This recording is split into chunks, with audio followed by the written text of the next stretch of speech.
Hey everyone, we at the Step Up Bar has been appreciating all your support and views for our videos.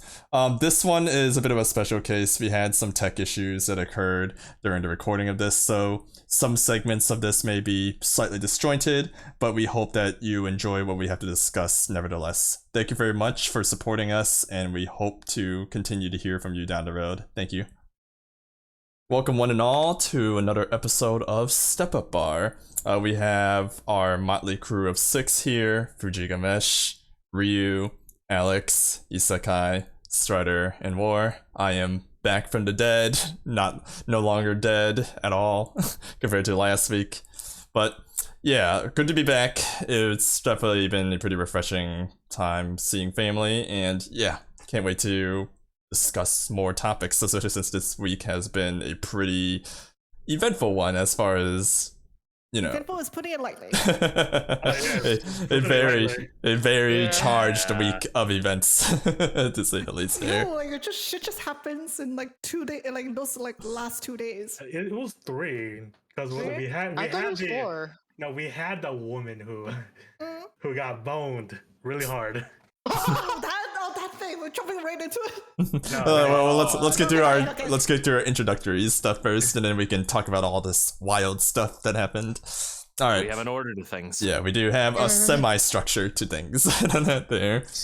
Nah. As if we ever had structure, please. This is being recorded on a whim. You're right. And speaking of structure, Strider, how has your week been? My week has been boring. Nothing happened actually besides last episode, me editing that. Mm-hmm. And how long did it take you to do the edits? 12 hours. Oh wow, yeah. Damn. Yeah. Yikes. From 1 p.m. to 1 in the morning. I mean, I would say yeah, I mean, it's only gonna get faster, right? Once you learn how to do stuff and becomes muscle memory, it's gonna get faster. I would have been done in like 4 hours, but I decided to watch a lot of YouTube videos while editing. And slowed down a lot. Got you sidetracked? Yeah, it was very easy to not listen to the same like 30 words on playback. Oh, yeah. Audio fatigue. Okay. Always take your breaks. Yeah, like when I say like faster, I just meant he doesn't have like some of the things that he didn't know how to do at all. At least he'll know how to do now, so that's gonna cut down the time. Editing doesn't go faster. Yeah. It gets longer. Yeah. What I meant was like since he knows how to do some of the methods, it'll get easier. I should have clarified. Yeah. Green screen videos is now under my repertoire. Okay. Hey. But yeah, how's school treating you, Strider? Sucks ass. Never changed. Of course. Yes, you will hear this till I graduate, and probably even more after I graduate. When do you graduate? Probably in December, maybe. So long. Okay. So That's long still story pretty close. short, we're just never gonna stop hearing Strider shit on academia. Nice. Absolutely. I hate it Next, with my soul. next he's gonna shit on My Hero. Alex, watched it, so there you feel go, free to that's my hot type up how your week has been going too, as well. In the meantime, yeah, stressed, but you're playing some Lost Ark, watch some Conrad. Has been your week. Yeah, I mean, it sounds like a pretty nice chill week. The stress sucks, but everything else sounded really good. How about your week, War? How has things been for you? Up and down. Oh. Mostly because of arguments with my parents, but that's it. Yeah, Do you need headpads? Maybe after recording. That's fair enough. Someone pick me up and put me next to War and just give him headpads. We're broke, Isekai. We can't pick you up. I mean, yeah, sure, whatever. Other than that, I'm picking up where I left off in Judgment as well. Oh, yeah, I've been playing this since like I've been on and off with the game. So. Okay. Yeah, I thought you finished the game this entire time. No, I'm at the final chapter now. I just started the final chapter. Okay. Oh, there you go. You're almost there then. Yeah. Yeah, I'm not saying anything to you because you're still playing it. Yeah. I appreciate War that. needs to go play Lost Judgment afterwards. I have Lost Judgment. Oh, there we go. He's ready. Yeah, I just need to finish those 2 games and then I have to buy them again on PC or just gift them to a certain robot. Don't you dare. Don't you fucking dare. Fine, I'll give you Nier first and then you can get Judgment. Oh my god. I promised you those. You didn't promise me. You threatened me. Yes, it's a promise I'm gonna keep. Oh god damn it. Okay. Does that include your voice acting war? What? Does that include your voice acting as a guest star on the Stream. on the Isekai Oh stream? no, that's only for FGO if I ever decide to get to Yeah, if there. she ever does Lost Spell 5, I'm voice acting, yeah, for sure. Alright. Speaking of voice acting, let's get to our Coffee Ninja. Ryu, how has your week been? Coffee Ninja log. Stardate September 22nd at time of recording. It has currently been 20 days since the tear in my ceiling has happened. Still no further updates, despite me getting through and apparently things being said. Nothing bad said, but apparently people were supposed to come. No one has come yet. So Oh no. Yikes. Coffee Ninja said. Probably should file a complaint then if they didn't come. Oh, I have. Measures have been taken, so waiting to hear on that front. In other news, though, it's actually been a very work-filled week. Myself and my podcast partner Hannah have gotten back onto general geekery this past week, so I'm back to podcasting after about outside of being on here. I'm back to a podcast I've been working on for years after like a month and a half hiatus away due to a lot of stuff happening IRL for both of us. So we finally got back on that, and we're producing like some of the content we did beforehand, including our series of Inepticon streams where we have Hannah play games that she's never played before. We did a couple of rounds of Mario Party 2 this past week. Yeah, I saw it. I've been looking around. I've been seeing that. Oh, that was fun. That was so much fun. Did you have more fun on that than when you played with me and Pandy? I'll be honest, it's never a dull moment with Mario Party, whether I win or lose. So honestly, as long as somebody's having fun, then I call it a success. That does not mean that I won't bitch and moan every step of the way, though. Yeah, it's been a pretty up and down kind of week. So it's mainly getting back onto working on content and stuff. So yeah, that's it for me, Fuji. All right. No, that sounds pretty good. You're getting back to doing some of the things that you definitely enjoyed. The podcast stuff that you were doing with General Geekery, and then also working on content yourself. That Master Duel tournament's going to be a good source of content. That'll be pretty exciting. Oh, that's right. Yeah, that's we're celebrating. So I'm running a Master Duel tournament on October 1st. Fuji's going to be hosting it with me. We're going to be I got a couple of participants already from the community already signed up. I got to get a couple more people in for decks. I want to get at least 8 people in. Mm-hmm. like at minimum, and it'll probably end up being like a couple rounds of Swiss, so everybody can have more than like one chance to play. So it's going to be a lot of fun. It's gonna be a lot of fun. I truthfully cannot wait. It's not gonna be fun watching my gameplay. Strider, I'm not gonna lie, you might just have the third worst jank deck. There are 2 deck lists that I have been sent that might actually be jankier than yours. Mine is made off the trolling power of hand control. One is made off of the trolling power of hairy furry creatures. Oh boy. And by that, I mean the Karibos. I thought you were talking about furries. There are actually an archetype of furries in there, actually. Many of them. Community. Which one? I was first thinking the fur hires and all that there. I was about to say that too. But they're fur higher, man. Exactly. They're all of them because they're far higher. I need an adult. They punch so hard with the naming of those cards. Hey, babe. But no, it sounds I'm happy to hear that. You know, other than hole in the ceiling aside, everything sounds like, you know, it's gonna be exciting for you again. There, I'm happy to hear that. Give me back my shower universe. Oh boy, pray harder, man. All right. Anyway, how was your week, Mini Isekai? It's been pretty chill. Celebrated family's birthday. Got them cake. Ooh. Yeah. What kind of cake? I got them cheesecake. Oh, the cake that I think it's good, but I can't eat much of it. I mean, it is very filling. Yeah. And, well, for me, it's like silly as this is gonna sound. I think it's just like the sweet is the taste of cheesecake is overwhelming for me. I like it, but I can't eat much of it because it's overwhelming to me. Isekai, I'm coming over. I'm coming over to Isekai's house for the cheesecake. Oh my god. We finished it though. No.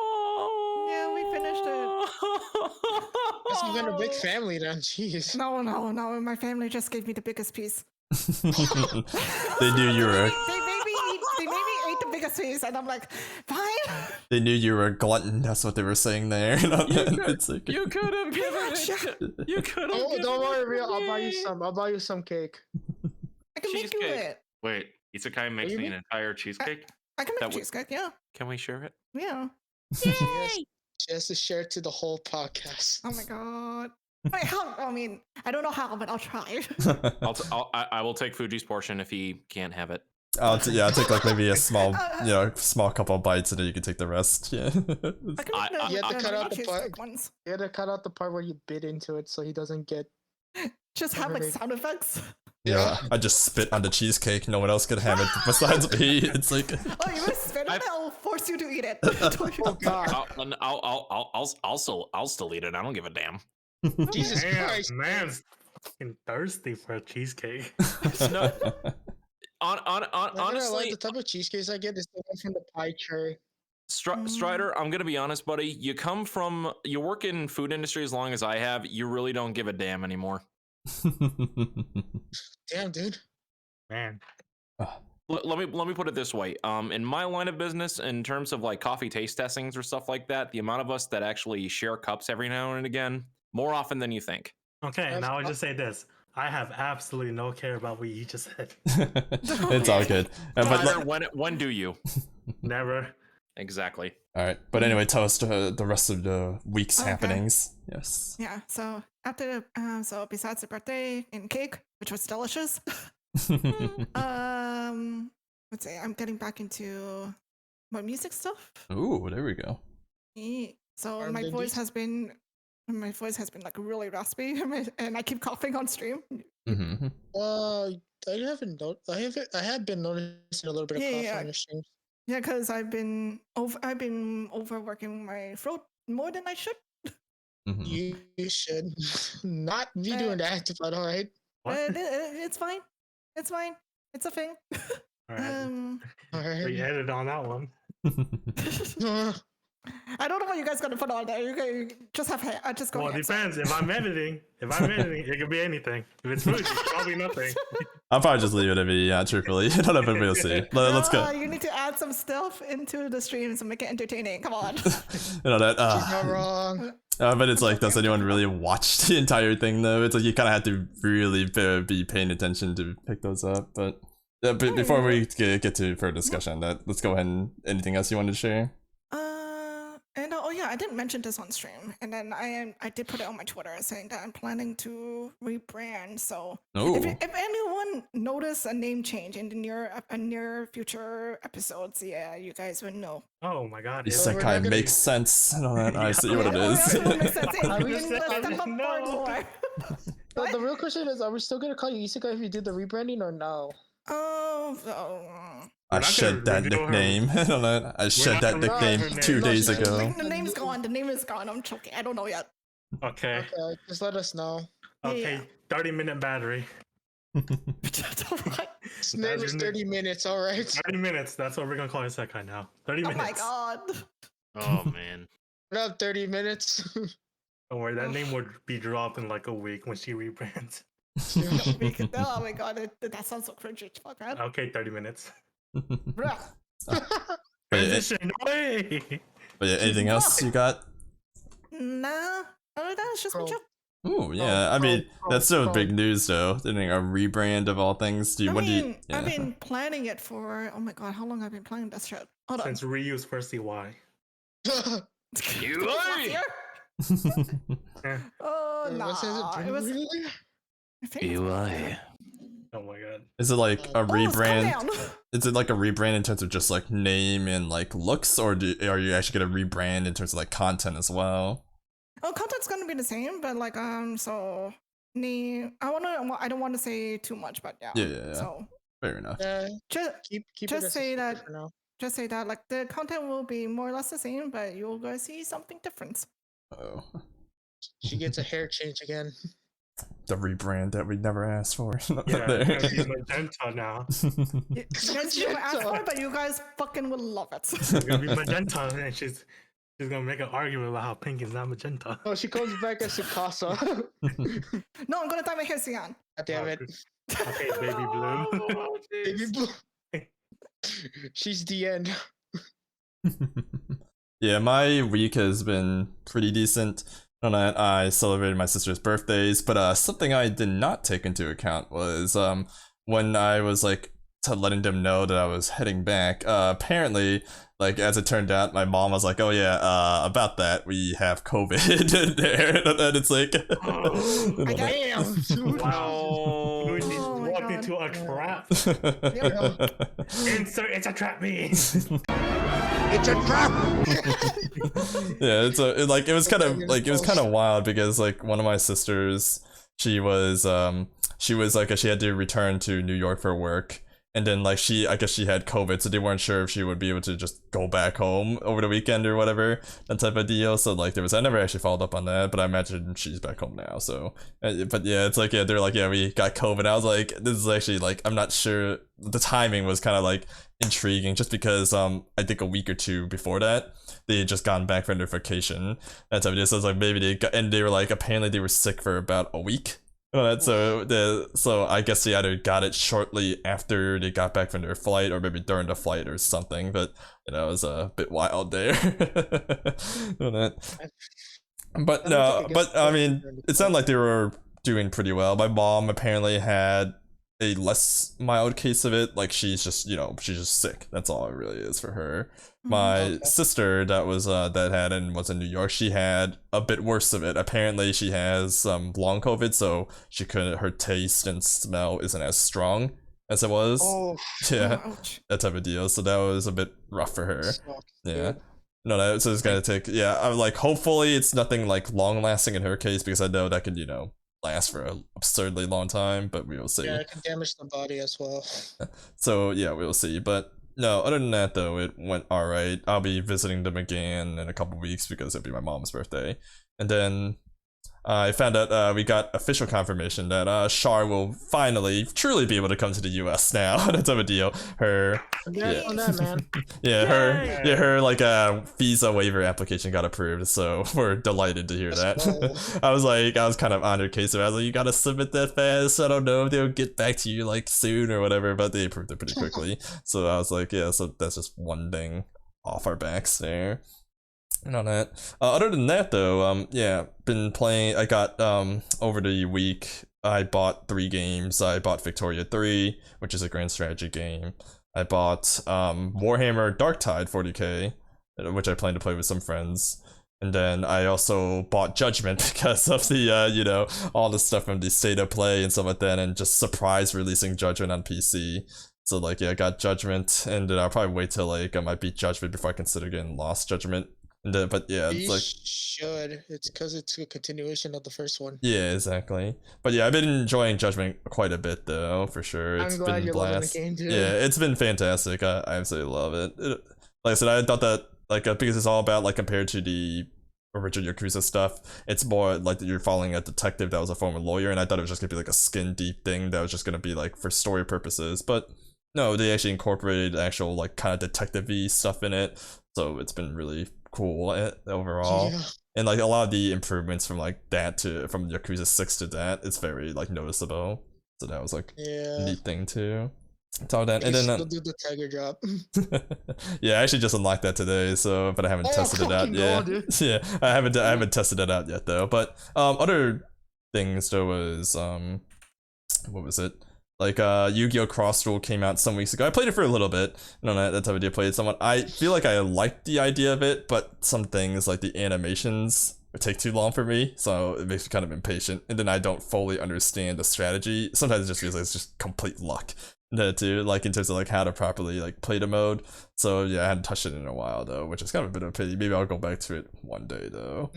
there. From what I heard, they didn't really like expand too much upon it because I've been seeing a couple of other like content creators that I follow try it out. It seems it's a very gotcha heavy dependent kind of gameplay, not to the like more so to the extent than like what Duel Links offered, because you can get a lot of good stuff in Duel Links like without spending high money on the gotcha, but it seems like for Cross Duel you kind of have to. Yeah, there's definitely like kind of like a pay to win-ish element to it for sure. So that's why I'm kind of hesitant about too. But I'll probably revisit it sometime down the road to see like how it looks then. Besides that though, Gundam Evolution came out, so I was playing that with some viewers yesterday and a bit with Strider today, and yeah, really fun. It's basically Gundam Overwatch. That it's really fun. One of the things. Yeah, Gundam Overwatch is pretty much what it is. Basically Overwatch. Yeah. Oh, okay. But with Gundams, okay. Yeah, it's like basically yeah, it's like a hero shooter, that type of deal. So you pick like a Gundam to play as, and then you do your objective stuff together as a team and so forth. It's actually really fun. The only thing that's kind of worrying to me is you can't really earn currency in game, and maybe part of it is it's in this weird like soft launch state where like technically you can't even buy premium currency until tomorrow, and there's a lot of regions that apparently it's not open to yet. So I'm assuming, and this is the copium speaking for me here, is basically like once they allow you to buy the premium currencies tomorrow, and maybe if they open it up to more countries tomorrow like that, maybe then they actually start letting you earn currency in the game for playing matches, because as it is right now you're at the mercy of basically the battle pass and the beginner missions to get currencies to buy new Gundams, and it's like, that's gonna be really rough, that type of deal. So yeah, that's kind of been how my week has been going though, overall. No, like I unfortunately did not get to be in last week's episode where we got to talk about all the cool gaming news. A bit of a pity there. Maybe next time, buddy. Maybe next year. Yeah. Well. Quick thoughts on that, Fuji. What did you think about like all the stuff that was happening with like the Nintendo Direct and the Sony State? Yeah, I won't go too deep into it because it's kind of old news now here, but it's like no, I thought the Nintendo Direct overall was actually really strong. They brought out like a lot. They finally revealed the name for the Breath of the Wild sequel. That Tears of the Kingdom or Tears of the Kingdom. That's how a deal. Yeah. And I thought that was really good. They showed some Bayonetta 3. They showed some like some of the IPs here and there that were like kind of neat that were coming to it. And then you also had like some things like the Fire Emblem Engage was really good, I thought. And I know like everyone's kind of bagging on the MC hairstyle, that type of deal, the hair colors, that type of deal, because it was good. Yeah, like I don't mind it too much, but like I know some people like Toothpaste Alex, yeah, like I know some people like my girlfriend and my roommate absolutely hate it. So yeah. I thought your girlfriend never liked that type of hairstyle. She doesn't like the colors, the red and blue use of it. I was like, it's the Nintendo Switch colors. They're just trying to. Obvious. Yeah, it's a Nintendo Switch colors. That's what they're trying to do with it. There. Also, Pikmin 3, let's go. Yeah, that was a Pikmin 4, let's go. That's what I meant. You wrong, Pikmin. I know. Yeah, that was a really cool one there too, truthfully speaking. But no, I thought that overall though, I felt like there was one other one that caught my interest in it too, but I can't recall. But I don't know. But yeah, I thought overall the Direct was pretty good. The state of play I thought had I thought a lot of the games they showed, like the new IPs, were really creative and interesting. But since it's their debut trailers, it's like there's for now it's just a neat concept. But I thought some of the big hitters they did show, like the beginning they showed a teeny bit of Tekken 8 gameplay. They showed the God of War trailer, that type of deal. Yeah, and then obviously the Yakuza Ishin like remake.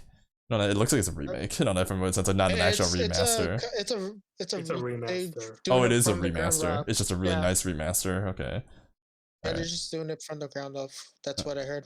If it's from the ground, yeah. Like I mean, like I guess I had to look a bit more into it, but yeah, like I thought the Direct was pretty solid too. Overall, it was like a really strong week for gaming, I would say. That really from that state of play, I'm still interested in the Project Eve one. Wasn't it called? Didn't it name change to Stellar Blade? Stellar Blade, yeah. Yeah, something along those lines. Yeah.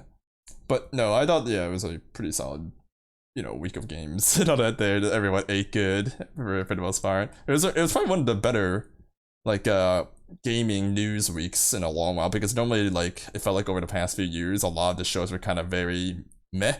Not very meh, or you always had one company that just completely stunk it up completely. That's a video. But no, I thought this one around was actually solid. And 9 times out of 10, that one company always ended up being Nintendo. So yeah, so that was pretty. Yeah, I loved what I was seeing. That was pretty much what I was saying in terms of the gaming news. It was all fantastic. But yeah, speaking of which, I believe Isekai and War and maybe some of the others want to talk about some Crunchyroll stuff. I don't know much about that, so you can elaborate. You can elaborate for me here. Okay.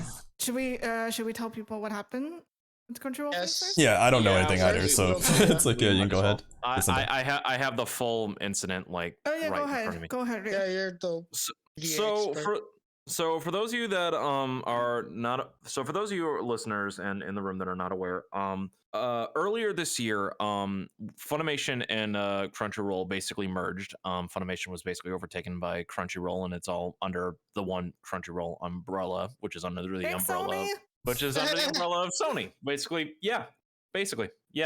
So this is in reference to one of the shows that is currently licensed, and the dub is being done in-house by Crunchyroll down in their studio, Mob Psycho 100. More importantly, this pertains to the English voice actor for the main character of the show, Kyle McCarley. So McCarley took to his personal YouTube channel earlier this week and basically said he is not going to be returning as the voice actor for Mob in upcoming season 3. And during the video, it was partially revealed it was because it was revealed that basically negotiations between them broke down because Crunchyroll did not want to meet him on his negotiations. Oh, all right. So to explain, McCarley is a member of this SAG-AFTRA, which is the Screen Actors Guild, which is basically actors union. Yep. And this gives him access to full benefits, health benefits, everything like that, basically to cover him for anything that could potentially happen. And any studio that hires anyone that is a union actor basically has to meet the standards that is set by the actors union. And Crunchyroll and previously Funimation, for the longest of times, if I'm not mistaken on this, usually was very hesitant to hire anyone in the anime department. In terms of anime imports, they usually did like local talent pools and not like union actors generally. Yeah, mostly in-house, yeah. Yeah, mostly like in-house, like local to like the Texas area. Yeah, the Texas area for a majority of their shows, and they did it for years. Yeah. And some of them moved on, some of them have become like SAG-AFTRA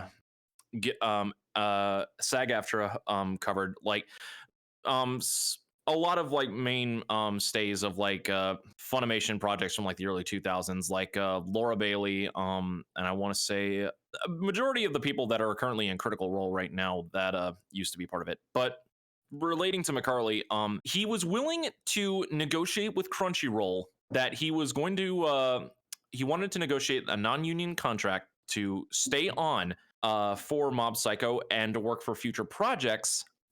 But Crunchyroll had to meet him partway with like part of the benefits that basically, as someone of he was, it wasn't about the money for him. It was mainly just about like future like work endeavors, because in the past Crunchyroll / Funimation has been very hesitant about working with actors union actors because of like all the stuff that they have to follow. And with McCarley being like one of the main, this is a main protagonist of a show, and to recast it is kind of huge. This isn't something like the unfortunate circumstances that happened with Billy Kametz, that he had to drop out of all of his roles because of his battle with cancer, which he unfortunately lost to, and a lot of his stuff had to be recast, unfortunately. Yeah. And Yeah. also Rest with in the peace. Manana thing. Rest in peace, Billy. I miss you every day, you beautiful himbo. Yeah. He self-described himself as it, not me. Okay, fair. Okay, dude. He self-described it as himself in his streams, not me. Okay. And basically, Crunchyroll's in a statement said that they were looking to replace several of the actors for the show, and the news released that McCarley released on his personal YouTube channel that he was his role as Mob is one of the ones being replaced, and critics, fans, and many people in the industry are basically jumping on this right now because this is very, very seedy and unprofessional coming from Crunchyroll. Yeah. You expect professionalism from them? Let's go dive CR rant from Isekai. Well, I mean, ever since like a lot of like the news let out about a lot of the stuff that went behind the scenes with like Funimation, especially like it was around the 2010s that like a lot of like the behind the scenes like BS started like really coming to light. Especially once the whole Vic Mignogna situation. Yeah. That's an entire firestorm that I'm not really gonna deal with because we need an entire conversation just for that. Maybe next time. Another time. But there's a lot of just bad blood like behind the scenes, just as someone from the outside looking in, and as someone who works as I work as an actor. I'm not union, unfortunately. I would love to have those union benefits, like if I was like working more acting work like full time.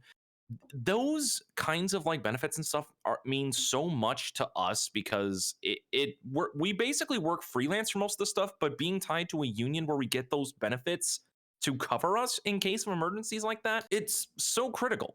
And it amazes me that a company that is supposedly a forerunner when it comes to licensing and dubbing Eastern animation from Japanese anime in the West, and they are basically pulling this shit. It's CR. Yeah, this is it's not just CR though. It's basically just an entire bad blood of like. It's basically, unfortunately, an entire industry that has been built on stuff like this, and it's gotten to the point where now enough is enough. Yeah, I want to say CR started it, or at least made it popular, so that's why every other company is doing it. Yeah, unfortunately. Yeah. But because I mean, you hear like stories like that also from time to time from stuff like early Sentai Filmworks, and every now and again from Bang Zoom. Bang Zoom is kind of like on the cusp of that because they also work with a lot of like different studios such as like Disney as well. So take that with a grain of salt. But yeah, that's an entire flame war going on right now. Yeah. It's not the first time they got fucking in trouble. It's certainly not going to be the last. Oh yeah. That's insane. And any thoughts on that, Fuji? No, I just think that's kind of crazy. Like, how they're just replacing roles like that. Oh my goodness. Yeah, I think I actually heard about the Mob Psycho role obviously being one of those that was going to be replaced, but I didn't know the scope of how far they were going with like other roles and stuff like that. I heard about the Mob one, but that was it. Yeah. Yeah, I mean, oh, go ahead, War. And Gataga just was the forerunner of it too. Yeah. And it's rough. Like, I mean, parts have been like recast in the past, like side characters and stuff like that. But to like for an entire main character of a show to basically, and you're voicing it, and you're trying to secure like, and you're basically trying to secure like your position, and just trying to push for like better like conditions and stuff for not just yourself, but basically for the industry that you were in, and you're basically just swipe left. Who's next on the board for the Tinder voice actor of the day for Mob Psycho 100? Yeah, I think that's just an unfortunate. That's what it feels like. Yeah. I do think it's pretty.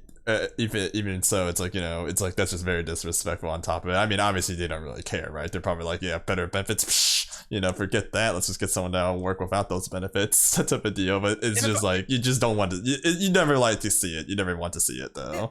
It sucks.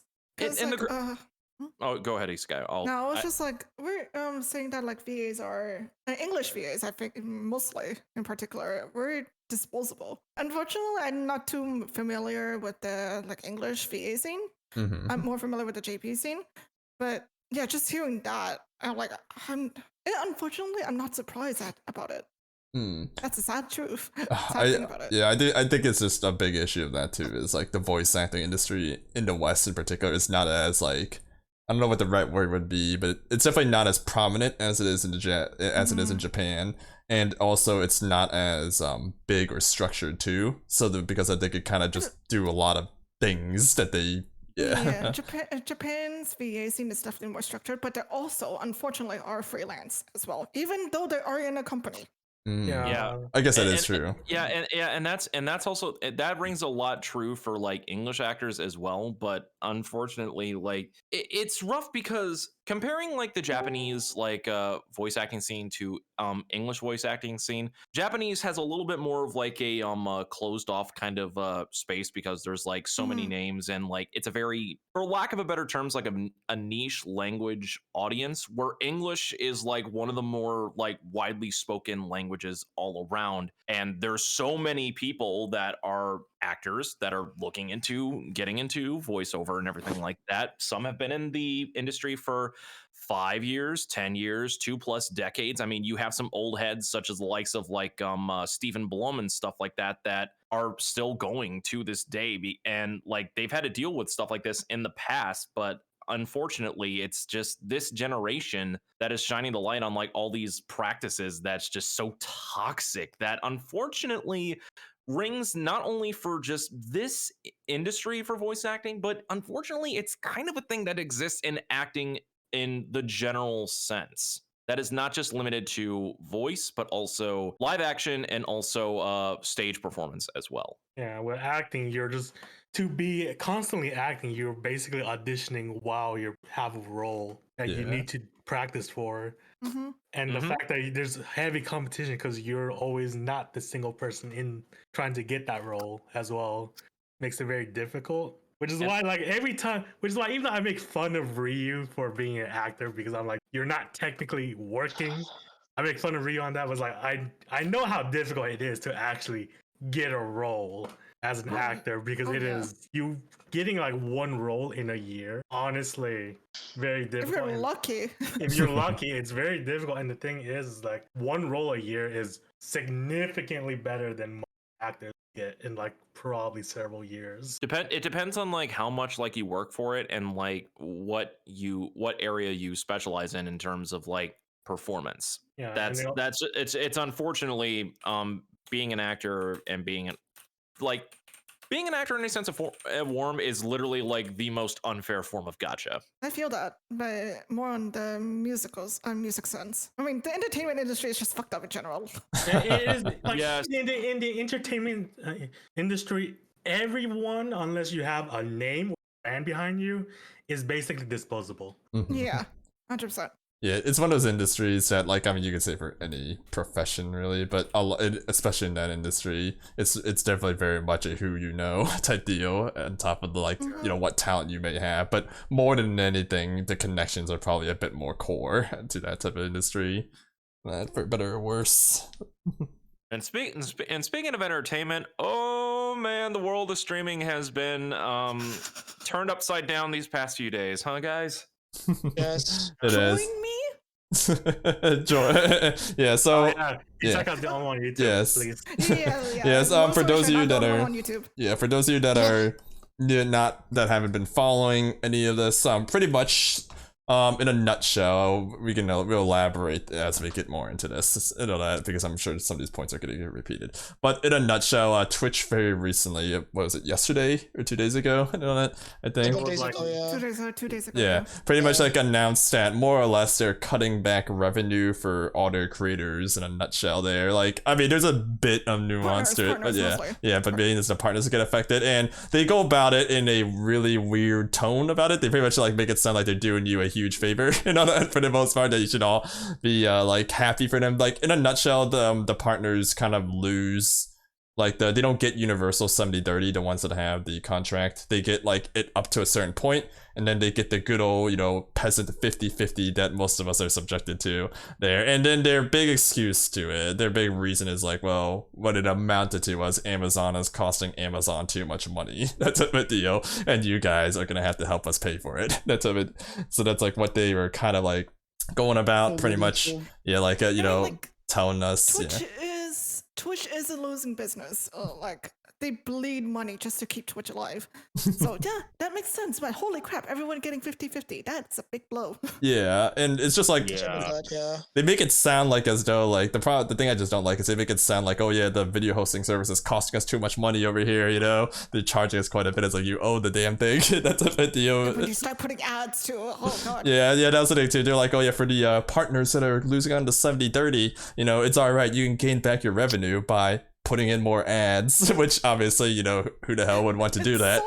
It's so gross too. It's so stupid. It's putting more ads with a stupid rate of 55%. Yeah. So it's like you're technically not even making money back by running ads. Like, isn't like Not only that, their algorithm lately, and I can attest to this. Algorithm? What the fuck? They have like an algorithm. Like they'll just like, okay, set pre-roll for like this amount of time, this amount of time. Oh, like that. Everything like that. Even that's getting screwed up lately because now they're like literally this past week I was running a stream on my usual Yu-Gi-Oh Mondays like that I've been doing every week for the past couple of months now. I had a person joining me, like literally they got done with like the normal ads, like when you jump on the stream if you're not subscribed to a affiliate or a partner. And then immediately after that, a pre-roll of like another like 3 to 4 ads. I'm like, oh no. That happened to me on Fuji stream a couple of times. I never mentioned it. Yeah, Yeah, this is why you get ad block, guys.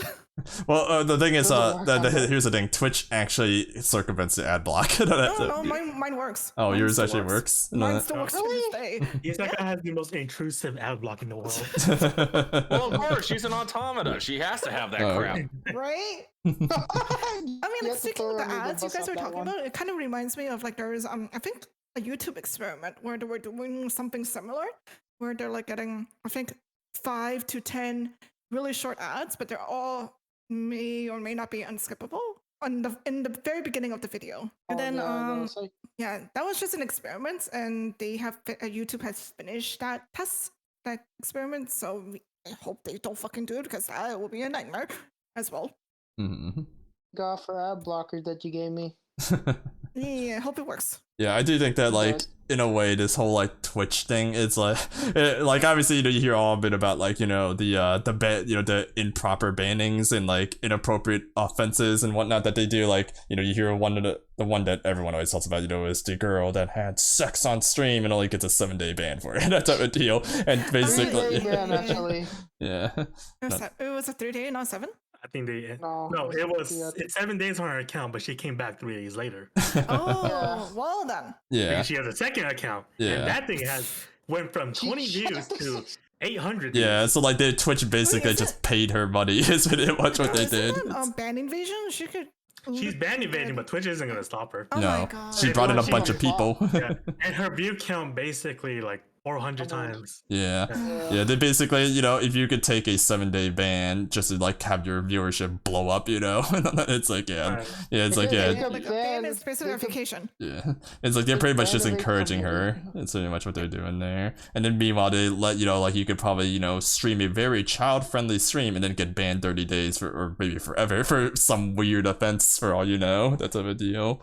On that, so it's like that's the problem too. It's like the culture and the punishments are very inconsistent. And what I find really amusing about all of this is like we always talked a bit about a running theme that we talk about in a lot of our episodes is how there are companies that are too big to fail. And I feel like Twitch is doing a big case study. I forgot how many times could it screw up heavily before they fail themselves. That type of deal. That's a bit. I mean, they keep shooting on themselves in the foot like month after month. Yeah. What is happening?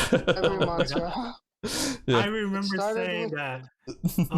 I remember saying, wasn't this like several months ago, way before we started ever recording this that Twitch is shooting itself in the foot so hard that YouTube might actually overtake them. Yo, YouTube is actually doing an amazing job with that. And here we are several months later. Twitch has shot themselves in the foot back to back so many fucking times that YouTube actually has a chance.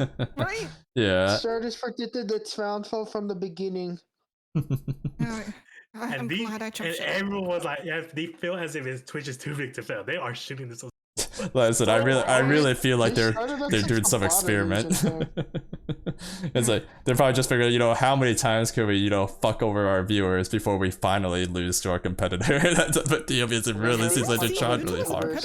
Yeah, that's the thing. That's the problem too. Yeah, it's like. I mean, I have seen some like tests that there's a streamer and there's also a guy on Twitter who does tell a lot of like Twitch news, and they were experimenting a lot of YouTube-esque what's that, features. So like they were planning to do this something akin to like super chats. Yeah.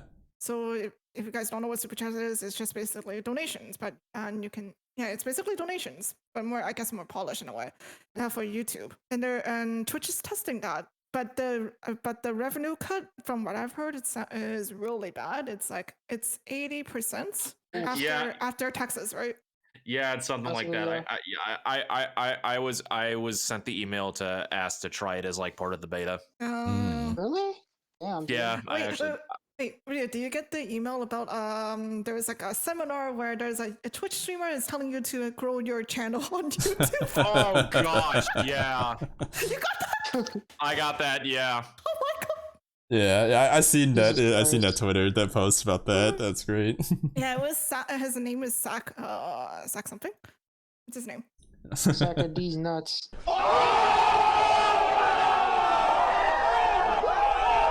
God, Rob. that was probably the worst one you could have done. I'm just gonna ignore that.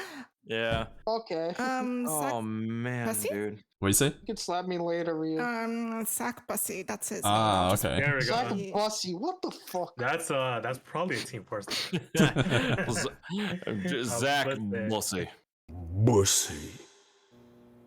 Yeah, that's his name. Right in the Bussy. God damn it, Ryu. I'm just gonna ignore these people. I don't give a damn.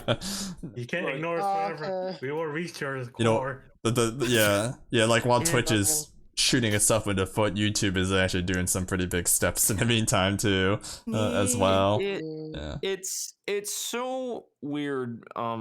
It's so weird for me because I have like probably one of the more unique perspectives on the table, because for years, like before I started streaming on Twitch, I was creating content on YouTube. Like I started doing content creation like during like the height of Abridged days, like at the turn of like the 2010s and everything like that. And then I made the switch over to streaming on. I was experimenting streaming on both Twitch and YouTube around the time of like when I started streaming back in like 2017, 2018, and I decided to stick with Twitch. And now I find myself in the interesting scenario again that I am possibly considering jumping platforms. Like I'm considering it, because you look at it this way, like they're hitting partners like this right now. Like how soon until like affiliates like we already get like some bottom of the barrel like stuff to just try to like do what we can, and like it's rough and we're doing our best to like network and try to grow, but what else is going to happen to us if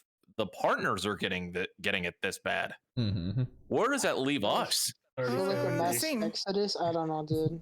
No, it's gonna be the same because you don't care. Yeah. We're already at the bottom of the barrel. They won't care. I mean, even though technically on Twitch, if you have more than 10 viewers, and you're already at the top 10%. But that aside, they still don't care. Yeah, they don't care because we're not the top 0.001%. Yeah, that's pretty much what it amounts to. And it fucking sucks, dude. Yeah, And like the funny thing was like a lot of the examples they were using in their little statement, they're like, oh yeah, we did for our example to show you how much like money it's costing us. Like we, imagine you're a streamer with 100 concurrent viewers and you stream 200 hours a month. That costs us $1,000. But it's like, if you had a worker that works 200 hours and you only paid them 1,000, that's actually pretty crazy value. Actually, it's like there's not much more money saving you can do regarding that there. And then also like the funny thing with the rev splits too, now that it's more, I'm not sure if I should say universal, but it's more 50-50 than it was before, is that YouTube has been doing 70-30 for universsul on that overall. Yeah, it's been doing that, yeah. Yeah, so that was like it's a big plus. Not for YouTube Shorts, but YouTube Shorts is kind of its own category. Yeah, of course, yeah. But just like their equivalent of the subs and stuff like that, it's 70-30 if I remember correctly. Yeah. Even on ad revenue, YouTube has been at 70. Yes, I think 70-30 split, or maybe 60. Something like that, yeah. Something like that. It's still hard to Twitch. It's still one of the things where the rate is always better on YouTube. Yeah, your rate is definitely better. Even like even the ad revenue on YouTube, because it's been more refined over the years, it's still better than Twitch. Yeah, and like YouTube also just has all these like nice features at this point that Twitch doesn't have, like 8K streaming, or I don't know, maybe, that type of deal, 8K streaming, 4K streaming, yes. Yeah, so it's like, and Twitch doesn't even come close to offering these at all. They don't have the bitrate for it. Yeah, I mean, Twitch has a lower bitrate. Sorry. Twitch is literally 1080p with actually good bitrate. Yeah. I don't know. And then on YouTube, you can go as high as, oh my god, what's the bitrate? What's the maximum bitrate? I'm checking my OBS. Yeah, go ahead. I need to Look check. at it. Your time. Yeah. This one was about to pull like 50 gigabytes on us or something. Maximum video bitrate is 51,000. Yeah, that's pretty solid. Yeah, kilobytes. Yeah. Yeah, and yeah, it's like they have all these like nice little like stuff that Twitch doesn't even try to implement. That also makes it much more appealing too. And the funny thing was actually slightly like related to the revenue splits. Apparently, something that someone made an analogy to, in terms of like comparing the rev splits, is like YouTube does 70-30. OnlyFans does 80-20. That's a bit deal. OnlyFans actually know what the fuck they're doing. Yeah, they know what to give their creators to make them happy. It's like, they know how to keep people on. They know what to keep on their site even after they try to get rid of it. That's true. They know they know what brings in the dinero right there. Dinero. Yeah. They know what brings in the euros. Yeah, so it's kind of like, it's kind of crazy just how like I said, it just, to me, like a part of me just likes to entertain the notion that they're just really trying to test, how many times can we screw over everyone before we finally collapse. But a part of me is just thinking at this point they just don't care. Twitch just doesn't care. I don't think they care. They're thinking about short-term money. Yeah, and like I think it's short-term money, and they're just like, if Twitch dies, I think Apple doesn't really care. Amazon does not care. They want to make money out of Twitch, but it's not happening. So they're gonna shut it down eventually. Doesn't give a fuck. It seems like Amazon's opinion of Twitch is kind of like, it's a nice thing to kind of have on the side, but I don't really give a crap about it. It's kind of what it seems like. Yeah. Amazon's making more money than Twitch is. Yeah. As to compared to Google and YouTube, YouTube is still a failing business if you look at the grand scheme of things, but it's still making more money. Yeah. I mean, YouTube is one of those sites that they're willing to take running at a loss because, it's either you give it all up and then you let some other scavengers take away that, market from you. That type of deal. It's very just to keep that thing up even if you lose money for it, so you can kind of keep everyone in one place. That type of deal. But eventually everyone's gonna have to get back to that one site. But speaking of like migrations there, like it does definitely like draw, with all these things now, with YouTube starting to take some, that's not to say they weren't taking good steps before then, but they're actually, like the recent news that YouTube was putting out, they're taking pretty big steps this time. That's a big deal. Oh, definitely. Yeah, like improving their service and stuff like that, and they're definitely putting a lot more effort into it. It definitely starts to draw, the thing of like, maybe it is time to make that switch, which Isekai will proudly endorse it on that type of deal. I do endorse it. I mean, in the beginning when I was talking to the boys, like back last year, I was saying that I was wondering if I should jump ship because of an incident not related to our current one. Yeah. And I was talking to the boys, I was talking to the boys and talking to my friends. I'm refreshing your starter, damn it. I forgot.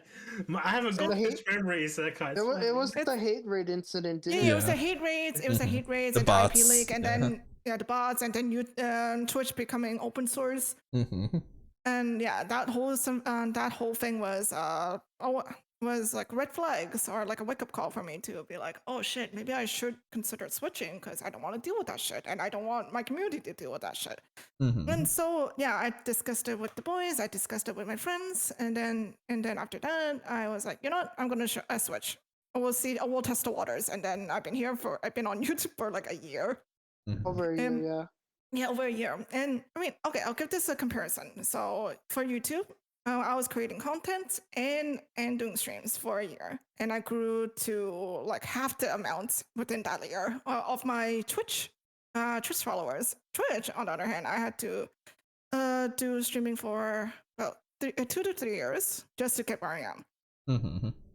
So because I mean, platform differences.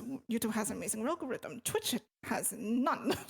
And then now it's been getting worse. And it's getting worse, yeah, like what you said. And you don't see anything improving. Maybe they're trying to improve because I see some interesting stuff. Like recently there was like a gambling ban or partial ban. Yeah. Yeah, you guys don't know about that. I read about it. We're not getting into details on that shit right now. It's just I could just give a quick summary. It's fine. Yep.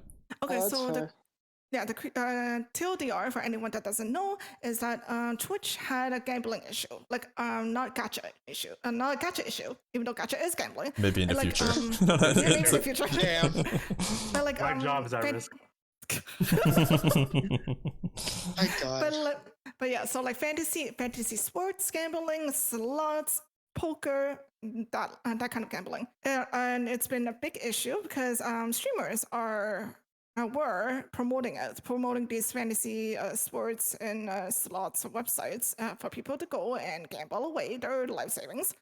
And they recently did a ban a partial ban to all of these websites. They meant websites like, I don't remember the websites are, but they banned websites.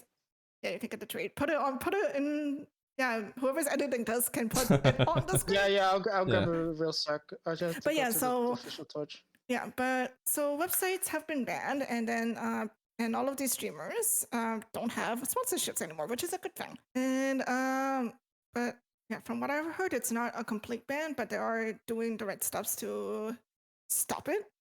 People made enough noise to care for Twitch to care. Yeah, that's definitely like I do think like part of it too is like nowadays is like compared to probably how Twitch used to be, it's harder to actually grow by streaming nowadays compared to like how it was even a few years ago. Like you could probably argue, someone could maybe argue potentially Isekai, though I know you know your content best, that you're like part of the reason why you're able to grow faster on YouTube is also because you did have some type of a decent enough following on Twitch that could maybe follow you to YouTube. But I'm not denying that YouTube played a good role. And no. Yeah, in growing and no, it. Because like my community, in the hindsight of things, my community is small.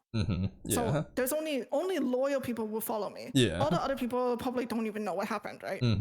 Yeah. Despite me making multiple announcements. Yeah. Yeah. You kind of did, and then most of them didn't even notice. And yeah, right. Exactly. Yeah, that is true.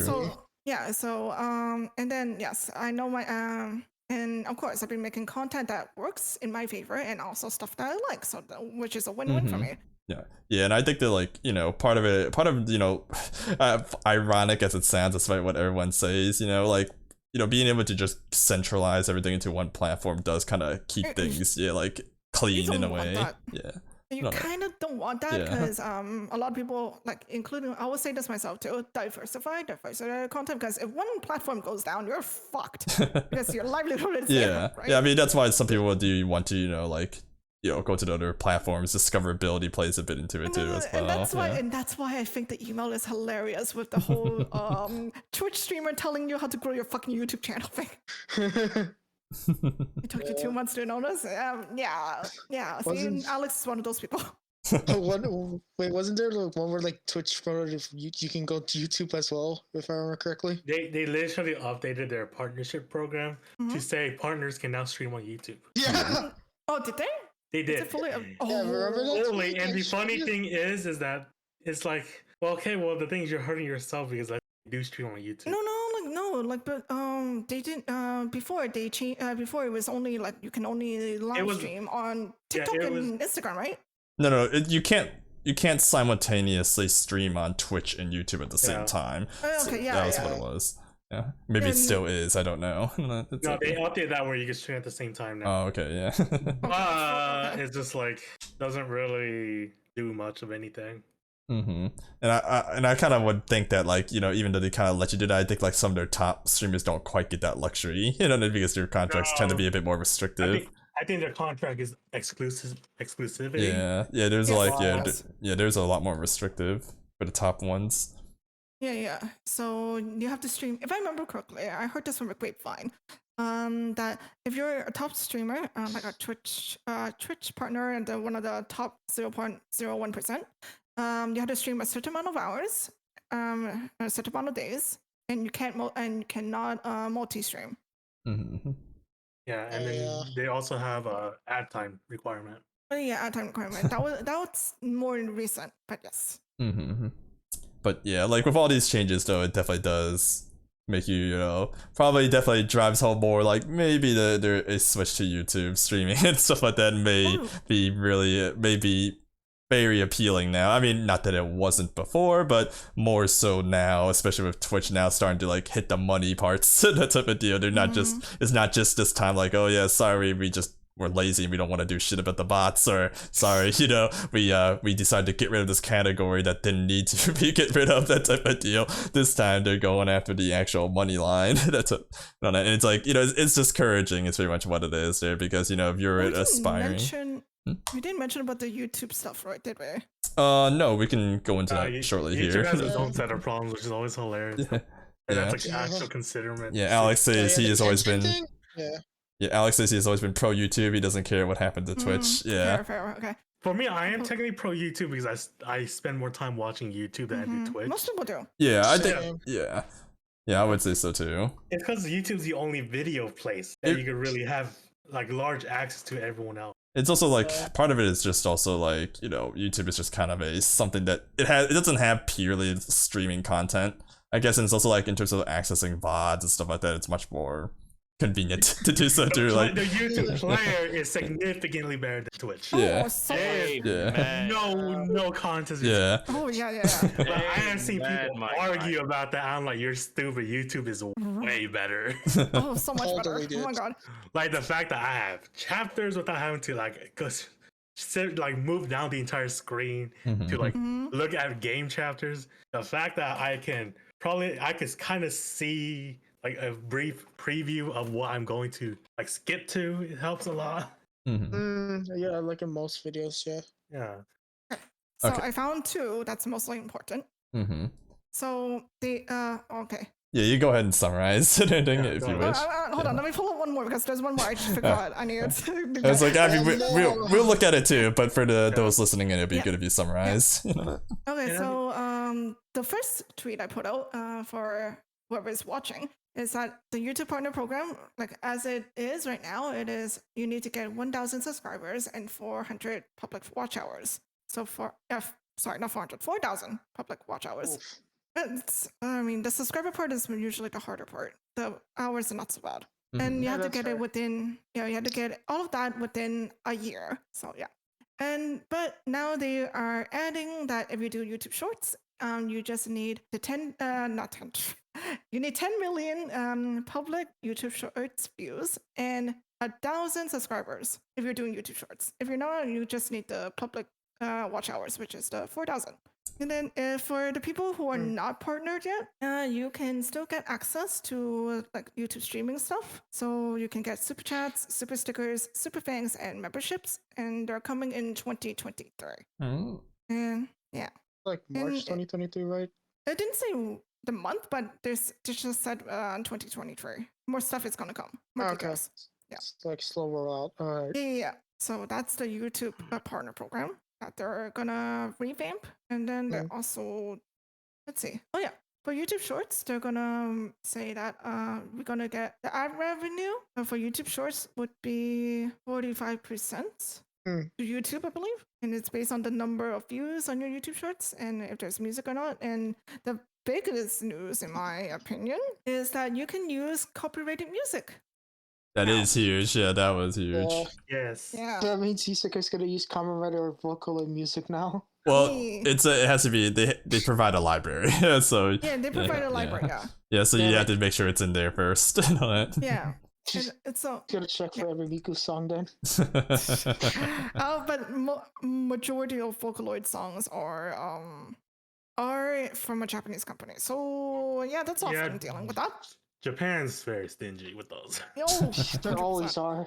But yeah, the music thing, it's only in the US right now, but they're gonna expanding to more places in 2023. So that's huge. I mean, yeah, so you're gonna do the slow rollouts for each slow country roll to then. everyone, yes. For me, the biggest thing is the fan funding part, where if you haven't hit the partnership yet, you can still get all the YouTube streaming stuff, which is awesome. And I'm happy for you for that. And speaking of like YouTube streaming, why don't you try to sell us, why we should move over to YouTube, other than Twitch just being Twitch. Yeah, exactly. Okay. Okay, so for YouTube streaming, one has a better player. We can agree on that, right?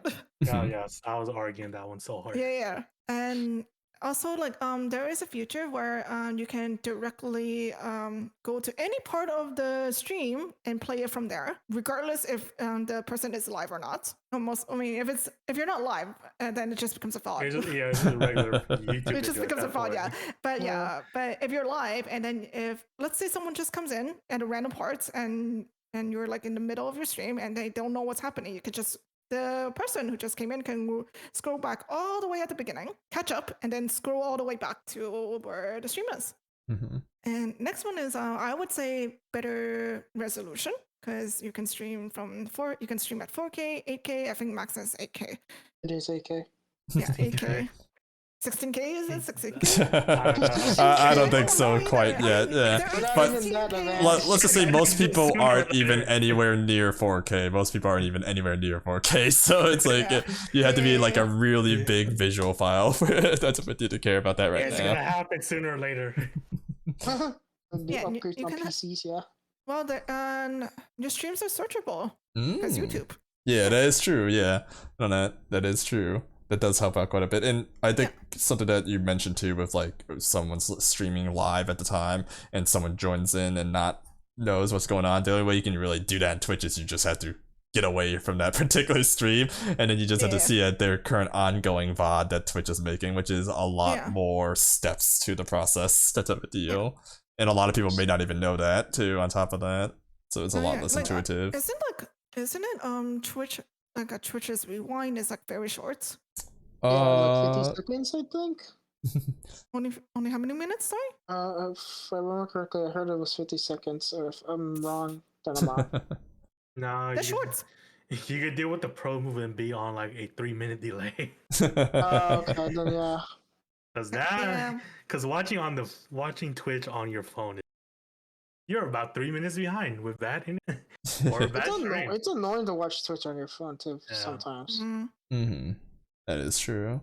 Oh yeah, I'm just looking at my YouTube dashboard for the stream side, and then you can have closed captions, so people who doesn't understand what the fuck you're saying can put captions on.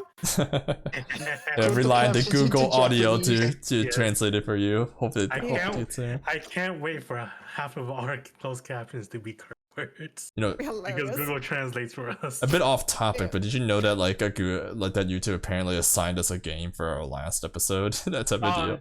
Really? So on that one, What? No, I will tell you exactly what happened. On that one, the reason they did it is because I set the category of the video to gaming.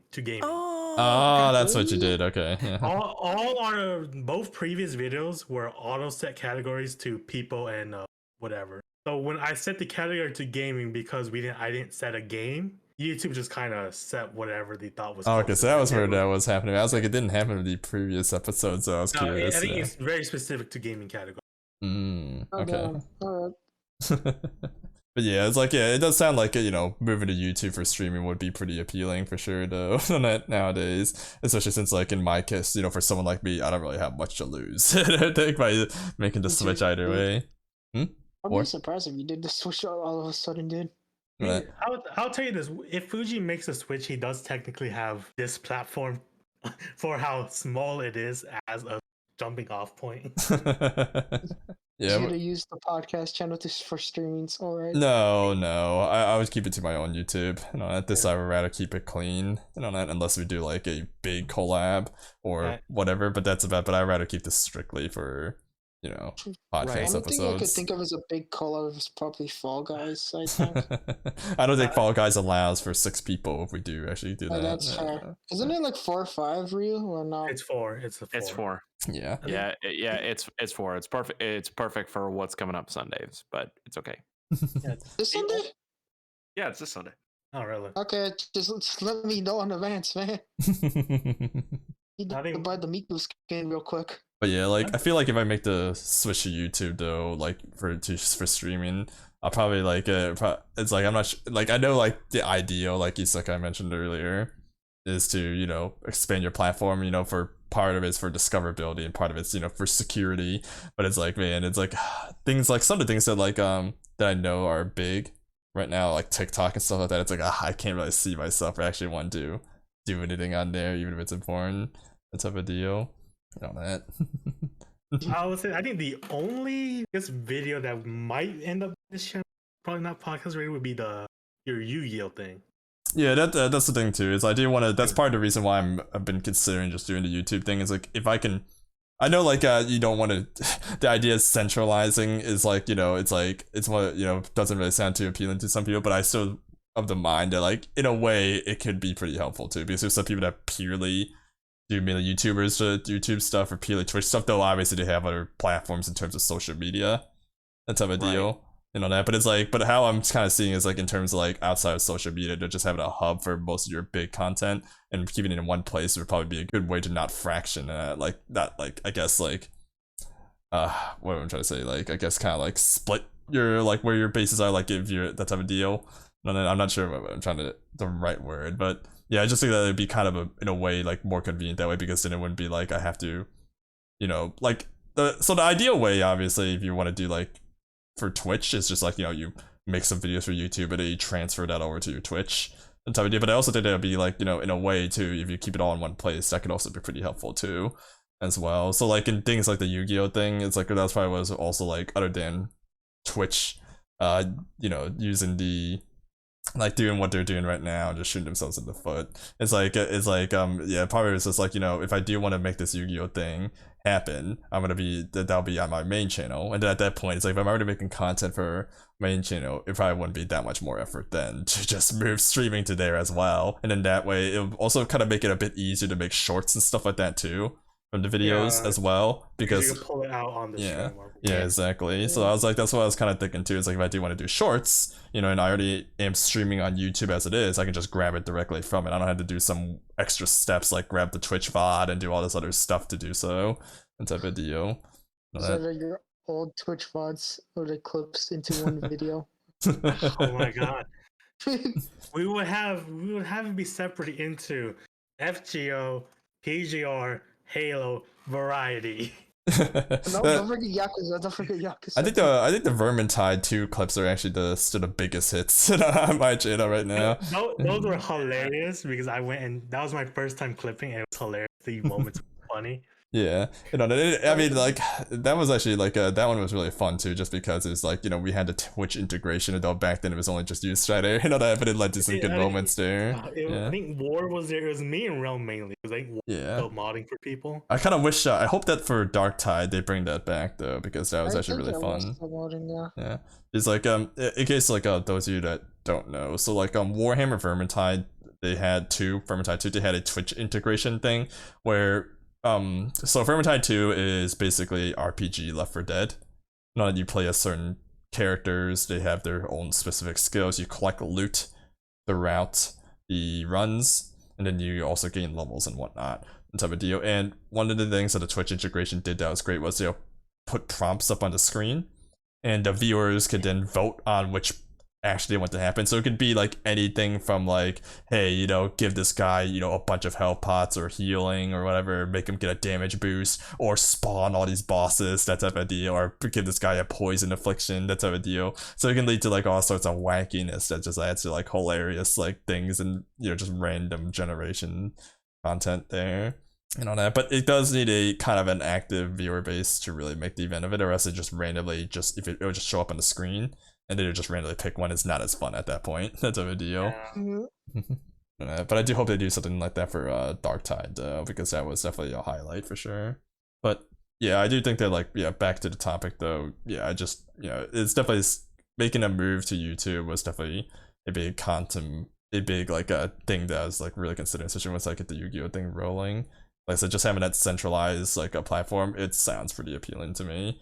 Not that type of deal. And I know like as I mentioned before, things like TikTok and stuff like that, it's like I know that probably in this generation of like that type of idea, it's probably, you know, it's big, but it's like I guess like maybe I'm not right in saying this because I don't use TikTok really, but I kind of always saw TikTok as like a glorified, I guess like the new Vines, I guess, in a way. Maybe that's not the right way to see it. I don't know, because I know you can do other things on TikTok, but it's like, but the thing I always like, every time I see a TikTok, most of it's just like shorts essentially, and it kind of reminds me of like Vines back in the day, though obviously Vines were a lot more shorter and type of deal, but it kind of reminds me of like the modern age of Vines, I guess. Vine, good times. Yeah. I mean, to me specifically, TikTok practically is just new Vines. Yeah, it just feels like longer Vines is all. Yeah, because often every time I see a TikTok, it's just like it's either a very, I guess, pseudo scripted, I guess, segment of thing they want to do. Because sometimes it's completely scripted, or the idea behind it is scripted, but they just kind of roll with whatever they have. And other times it is just complete random, or just like vlogging essentially. Yeah.